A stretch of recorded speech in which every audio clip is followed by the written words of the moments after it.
Onion pakodi. దానికోసం ముందుగా పచ్చిమిర్చిని, ఆనియన్స్‌ని కట్ చేసుకోవాలి.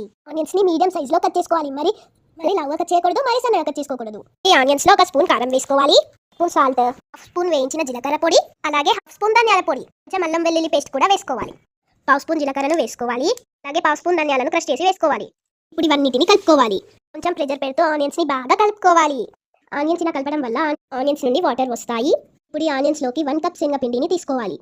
2 స్పూన్స్ బియ్యం పిండిని తీసుకోవాలి. బియ్యం పిండి వేసుకోవడం వల్ల పకోడీ క్రిస్పీగా ఉంటాయి. ఇప్పుడు పిండి ఆనియన్స్ అంతా కలిసేలాగా కలుపుకోవాలి.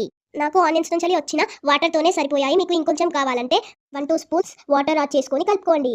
ఆయిల్ బాగా హీట్ అయిన తర్వాత పిండిని తీసుకొని కొంచెం కొంచెంగా పకోడీలను వేసుకోవాలి.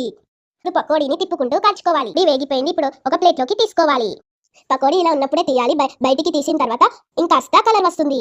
చూడండి, పకోడీ చూస్తుంటే తినాలనిపిస్తుంది కదా. క్రిస్పీగా చాలా టేస్టీగా ఉంది. లైక్ చేయండి, షేర్ చేయండి, సబ్స్క్రైబ్ చేయండి.